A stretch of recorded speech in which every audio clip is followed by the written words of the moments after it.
KTO Radio présente À haute voix, la lecture intégrale des œuvres spirituelles majeures.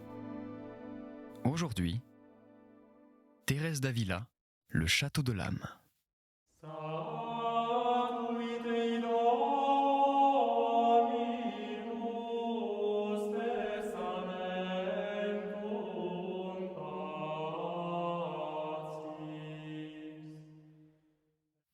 Chapitre 2. Elle continue le même sujet. Elle explique l'oraison d'union par une comparaison très ingénieuse et indique ses effets dans l'âme. C'est une doctrine très importante. Il vous semblera que tout est déjà dit sur les merveilles que l'on contemple dans cette demeure. Cependant, j'aurai encore beaucoup à ajouter parce que, je le répète, il y a dans ces demeures du plus et du moins. Quant à ce qui regarde l'oraison d'union elle-même, je crois que je n'ai rien de plus à vous exposer. Mais quant à ce qui concerne les merveilles que Dieu opère dans l'âme qui se prépare à les recevoir, il y aurait beaucoup à dire. Je parlerai de quelques-unes et je montrerai dans quel état se trouve l'âme après les avoir reçues. Afin de me faire mieux comprendre, je veux me servir d'une comparaison très appropriée. Je vous montrerai, en outre, que si nous ne pouvons rien pour obtenir cette union elle-même que Dieu réalise en nous, nous pouvons cependant faire beaucoup quand nous nous mettons dans les dispositions requises pour que Sa Majesté nous l'accorde. Vous aurez entendu parler de la façon merveilleuse dont se fait la soie et dont Dieu seul peut être l'inventeur. Vous aurez appris, en outre, comment elle vient d'une semence qui ressemble à de petits grains de poivre. Pour moi, je n'ai jamais vu cette semence, mais j'ai entendu parler de ce que je vous raconte, et si ce que je vous dis n'est pas exact, je n'en suis pas responsable. Or, dès que les mûriers commencent à se couvrir de feuilles, cette semence se met, elle aussi, à prendre vie sous l'action de la chaleur. Et tant que l'aliment qui doit la soutenir n'est pas prêt, elle demeure comme morte. C'est donc avec les feuilles de mûrier que se nourrissent les vers qui viennent de cette semence. À peine ont-ils grandi, qu'on place devant eux de petites branches, où, avec leurs petites bouches, ils filent la soie qu'ils tirent d'eux-mêmes. Ils font ainsi de petites coques très étroites, où ils se renferment. C'est là que ces vers qui sont grands et difformes trouvent la fin de leur vie. Puis, de cette coque elle-même sort un papillon blanc, très gracieux. Mais si cela ne se voyait pas de nos jours et qu'on nous la racontât comme une chose du temps passé, qui pourrait le croire ? Comment pourrions-nous imaginer qu'un être privé de raison, comme un pauvre petit ver de terre, et j'en dirais autant de l'abeille, fût si diligent à travailler pour notre profit, qu'il fût même si industrieux et perdit la vie à ce travail ? Cela suffit, mes sœurs, pour vous aider quelque peu à méditer, alors même que je ne vous en dirai pas davantage. Vous pourrez considérer là les merveilles et la sagesse de notre Dieu. Que serait-ce donc si nous connaissions les propriétés de chaque chose ? Voilà pourquoi il est très utile de nous occuper à méditer les grandes œuvres de ses mains et à nous réjouir d'être les épouses d'un roi si sage et si puissant. Revenons à notre sujet.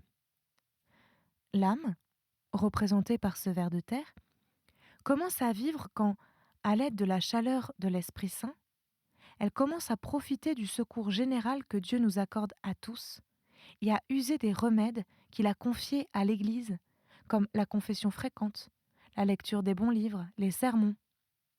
Ce sont là, en effet, autant de remèdes pour l'âme qui est morte par ses négligences ou ses fautes, et qui se trouve encore dans l'occasion de pécher. Avec eux, elle reprend peu à peu la vie.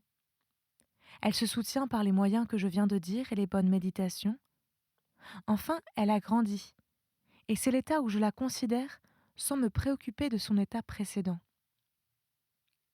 Or, quand ce ver, dont j'ai parlé au commencement, a grandi, il commence à filer la soie et à construire la demeure où il doit mourir. Je voudrais vous montrer maintenant que cette demeure, pour l'âme, c'est le Christ. J'ai lu, ce me semble, ou entendu dire quelque part que notre vie est cachée dans le Christ ou en Dieu, ce qui est tout un, ou que le Christ est notre vie. Mais que la citation soit exacte ou non, peu importe pour le but que je me propose. Par là, vous voyez, mes filles, ce que nous pouvons réaliser avec le secours de Dieu afin que Sa Majesté devienne notre demeure, comme elle l'est dans cette oraison d'union, et comment d'ailleurs nous préparons nous-mêmes cette demeure. Je semble vouloir dire que nous pouvons enlever ou ajouter à Dieu quelque chose, car je dis qu'il est la demeure que nous pouvons nous-mêmes construire pour nous y introduire. Et quoi? Nous aurions ce pouvoir? Évidemment, nous ne pouvons rien enlever ni ajouter à Dieu. Mais ce que nous pouvons, c'est retrancher de nous-mêmes et donner de nous-mêmes, comme font les petits vers à soie. Nous aurons à peine accompli tout ce qui dépend de nous, que Dieu prendra ce petit travail qui n'est rien, l'unira à sa grandeur et lui donnera tant de prix qu'il en sera lui-même la récompense. Et ainsi, comme c'est lui qui a fait presque tous les frais, il unit nos petits travaux aux grands travaux qu'il a endurés, afin qu'ils deviennent une même chose avec eux. Courage, donc, mes filles. Hâtons-nous d'accomplir cette œuvre et de former le tissu de notre petite coque mystique. Renonçons à notre amour-propre et à notre volonté propre. Détachons-nous de toutes les choses de la terre. Livrons-nous à la pénitence, à l'oraison, à la mortification, à l'obéissance et à toutes les autres pratiques de vertu que vous connaissez. Plaise à Dieu que nos œuvres répondent aux lumières que nous avons et aux enseignements que l'on nous a donnés. Qu'il meure, oui, qu'il meure, ce ver mystique, comme le fait le ver à soie, dès qu'il a terminé l'ouvrage pour lequel il a été créé. Et alors vous constaterez comment vous verrez Dieu, et vous vous trouverez enveloppé de sa grandeur, ainsi que le petit ver à soie dans sa coque. Quand je dis que vous verrez Dieu, je l'entends de la manière que j'ai expliquée et d'après laquelle il se donne à sentir dans l'oraison d'union. Considérons maintenant ce que devient ce ver mystique, car c'est pour en arriver là que j'ai dit tout ce qui précède. Lorsqu'il est élevé à cette oraison d'union, il est bien mort au monde et il se transforme en un petit papillon blanc. Ô puissance de Dieu! Qui pourra exprimer l'état de l'âme après cette union durant laquelle elle a été abîmée dans la grandeur de Dieu et si étroitement unie à lui pendant quelques instants? Je dis quelques instants car ce temps, à mon avis, n'arrive jamais à une demi-heure. Je vous le dis en toute vérité, cette âme ne se reconnaît plus. Il y a la même différence entre son état passé et son état actuel qu'entre ce ver à soie difforme et le petit papillon blanc. Elle ne sait comment elle a pu mériter un bien d'un si haut prix, je veux dire.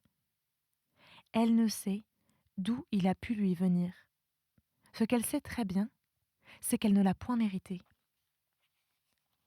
Son désir de glorifier le Seigneur est de telle sorte qu'elle voudrait se consumer et endurer 1000 fois la mort par amour pour lui. Et alors, elle appelle de tous ses vœux les plus rudes travaux, sans qu'elle puisse faire autre chose. Son souhait le plus ardent est de se livrer à la pénitence, de rechercher la solitude. Elle voudrait que Dieu fût connu de tous les hommes. De là lui vient une peine extrême à la vue des offenses commises contre sa majesté. Je parlerai plus en détail de ces effets de l'oraison d'union dans la prochaine demeure, parce que ce qui s'y passe est presque la même chose que dans celle-ci. Mais la puissance de ces effets est toute différente dans l'une et dans l'autre. Et je le répète, si l'âme, une fois élevée à cette oraison, s'efforce d'aller plus avant, elle verra de grandes choses. Mais que ne pouvez-vous voir l'inquiétude de notre mystique papillon, bien qu'il n'ait jamais encore goûté autant de paix et de calme. C'est là vraiment un spectacle bien capable de nous porter à louer Dieu, car il ne sait où se poser ni où se fixer. Après avoir goûté un si profond repos en Dieu, il ne trouve rien sur la terre qui puisse le contenter. surtout quand le Seigneur lui a donné souvent à boire du vin de ses délices, où il trouve presque chaque fois de nouveaux profits. Désormais, il ne compte pour rien les œuvres qu'il a accomplies, quand il n'était qu'un simple ver et formait peu à peu le tissu de sa coque. Les ailes lui ont poussé. Comment se contenterait-il de marcher à pas lents lorsqu'il peut voler?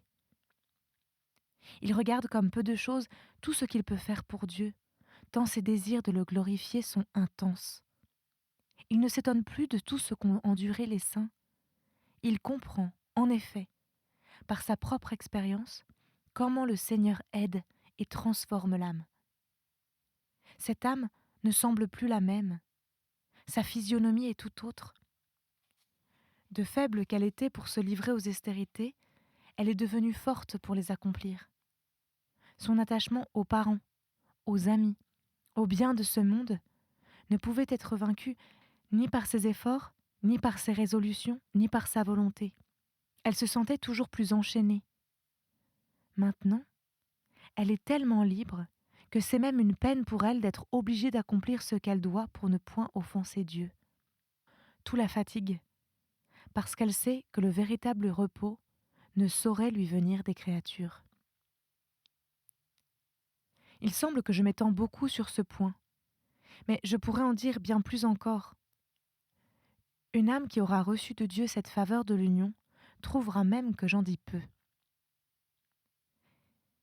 Il ne faut pas s'étonner si ce petit papillon cherche de nouveau où il pourra se poser, car il se trouve tout dépaysé au milieu des choses de ce monde. Mais où ira-t-il, ce pauvre petit papillon? Retourner au lieu d'où il est sorti? Il ne le peut, car, je le répète, l'âme ne saurait arriver par elle-même à cette faveur. Tous ses efforts sont inutiles, tant qu'il ne plaît pas à Dieu de la lui accorder de nouveau. Ô Seigneur, quelles épreuves nouvelles commencent pour elle? Et qui l'eût jamais dit après une grâce si élevée? Enfin, d'une manière ou de l'autre, il faut porter la croix, tant que nous sommes sur cette terre. Si quelqu'un affirmait que depuis qu'il est parvenu à cet état, il se trouve toujours dans le repos et dans les délices, je dirais au contraire qu'il n'y est jamais parvenu. S'il est arrivé à la demeure précédente, il aura peut-être eu quelques goûts provoqués en partie soit par la faiblesse naturelle, soit encore par le démon qui lui donne la paix pour lui livrer ensuite une guerre beaucoup plus terrible. Je ne veux pas dire que ceux qui sont élevés à cet état ne goûtent pas la paix. Ils la possèdent, et elle est très profonde en eux. Car leurs épreuves sont d'un si haut prix et d'une source si excellente que, si vives qu'elles soient, elles produisent la paix et le contentement. Le dégoût que leur donnent les choses du monde engendre en eux un désir d'en sortir tellement pénible que si quelque chose peut le calmer, c'est la pensée que Dieu les veut encore sur cette terre. Et encore, cela ne suffit pas. L'âme, en effet, malgré tous les progrès dont nous avons parlé, n'a pas encore cette soumission parfaite à la volonté de Dieu qu'elle aura plus tard. Sans doute, elle ne laisse pas de s'y conformer, mais elle en éprouve une peine très vive qu'elle ne peut comprimer parce qu'elle n'a pas reçu une grâce plus forte et elle se répand en larmes abondantes. Telle est sa peine, chaque fois qu'elle se met en oraison.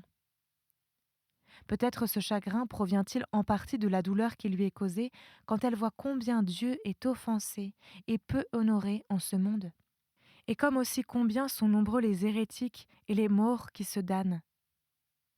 Mais ce qui l'afflige le plus, c'est la perte des chrétiens.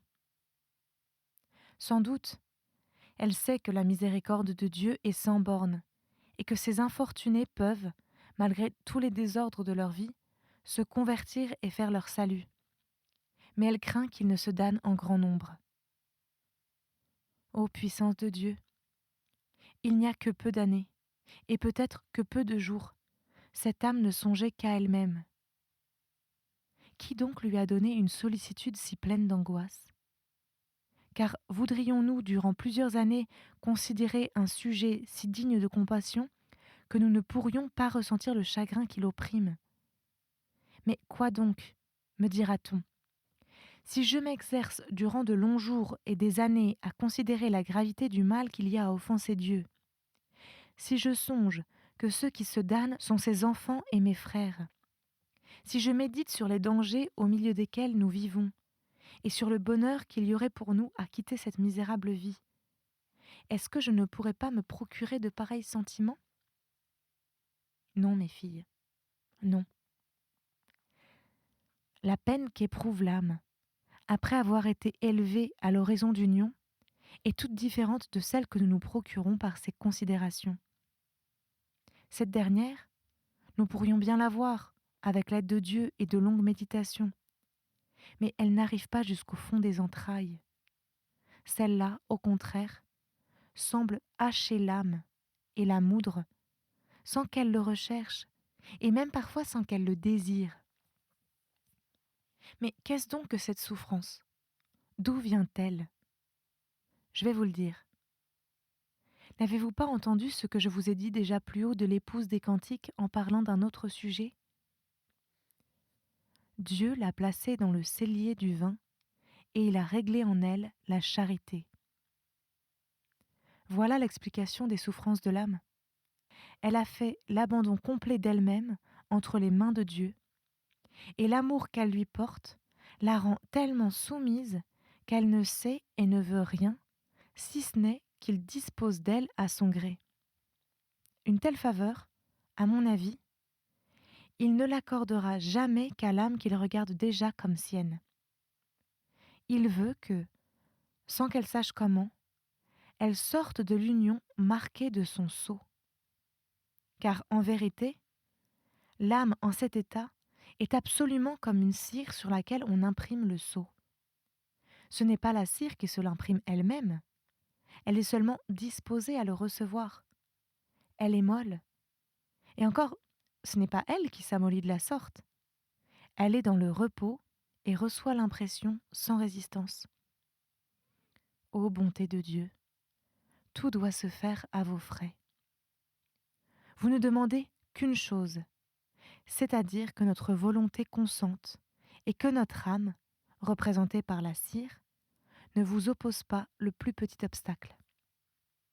Voyez maintenant, mes sœurs, ce que notre Dieu accomplit alors pour cette âme, afin qu'elle se reconnaisse comme étant désormais sa propriété. Il lui donne de ses biens, et cela même que son divin Fils a eu sur cette terre. Il ne saurait lui accorder une plus haute faveur. Or, qui plus que son divin Fils a désiré sortir de cette vie? C'est ce que le divin Sauveur disait à la scène. J'ai désiré ardemment. Mais comment, ô Seigneur? Est-ce que vous n'avez pas redouté cette mort si douloureuse, si pénible, si effrayante que vous deviez endurer?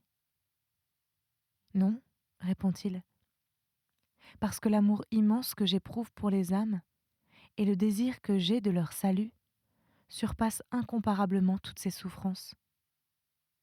Les angoisses que j'ai endurées et que j'endure depuis mon entrée en ce monde par suite de ce zèle sont telles que les autres ne sont rien en comparaison. Aussi, j'ai réfléchi bien souvent à ces paroles.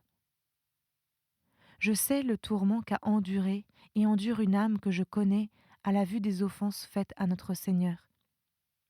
Il est tellement cruel qu'elle préférerait de beaucoup la mort à ce tourment. Or, quand une âme dont la charité est si faible et même, nous pouvons bien le dire, presque rien comparée à celle du Christ, éprouvait un supplice si insupportable, je me demande ce que devait être le martyre de notre Seigneur Jésus-Christ. Que ne devaient pas être les douleurs de sa vie? Car toutes les choses étaient présentes à son regard, et il voyait sans cesse les offenses énormes qui se commettaient contre son Père. Il n'y a aucun doute pour moi. Elles durent être beaucoup plus vives que les souffrances de sa très sainte passion. Alors, du moins, il se trouvait à la fin de ses travaux. De plus, il était content de voir que sa mort allait remédier à nos maux. Il montrait enfin l'amour qu'il portait à son divin Père en acceptant tant de souffrances pour sa gloire. toutes ces considérations devaient modérer l'excès de ses tourments. C'est ce qui arrive ici-bas à ceux qui, par suite de la violence de leur amour, ne ressentent presque pas les plus austères pénitences auxquelles ils se livrent et voudraient en faire beaucoup plus, tant elles leur semblent légères. Qui pourra dire ce qui se passait en Sa Majesté quand elle put, au milieu de si terribles tortures, montrer à son Père avec quelle souveraine perfection elle accomplissait sa volonté et aimait le prochain. Oh, quelle joie ineffable il y a à souffrir en faisant la volonté de Dieu. Mais la vue de tant d'offenses faites si constamment à Sa Majesté et de tant d'âmes sur le chemin de l'enfer devait être, à mon avis, un tourment si terrible pour le Sauveur que, s'il n'avait pas été plus qu'un homme, un seul jour d'un pareil tourment aurait suffi pour lui arracher 1000 vies, à plus forte raison, l'unique vie qu'il avait.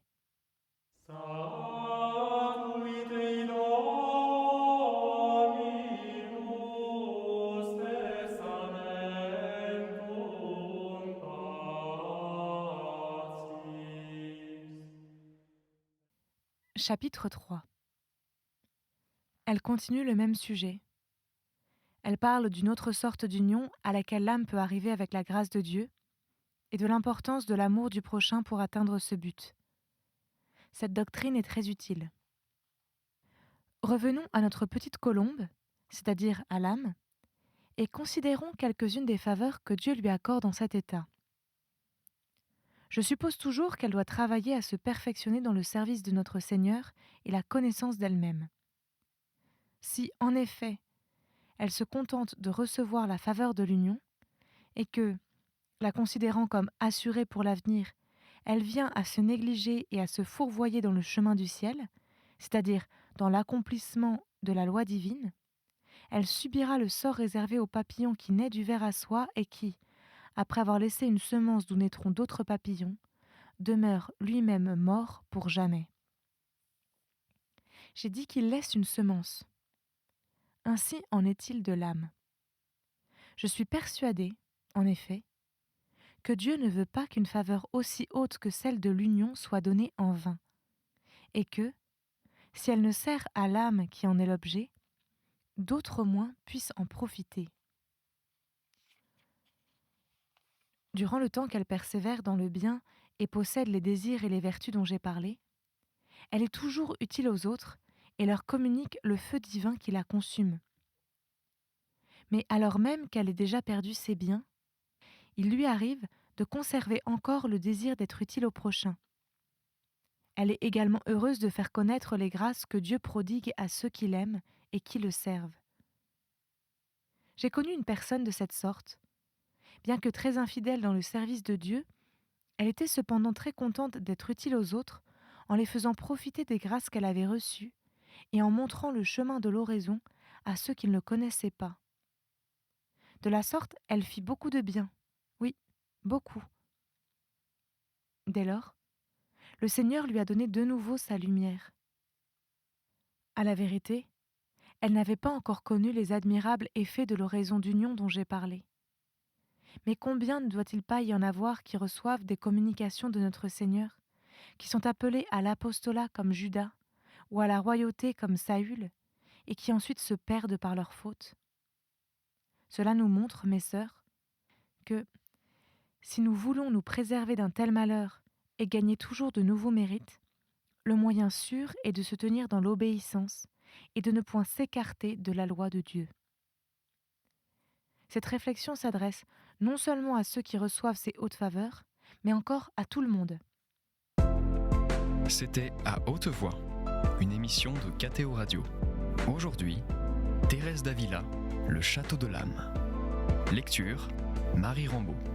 Captation et réalisation, Aymeric Plouinec et Thibaut Dagalier. Une émission disponible en podcast sur ktoradio.com et sur l'application KTO Radio.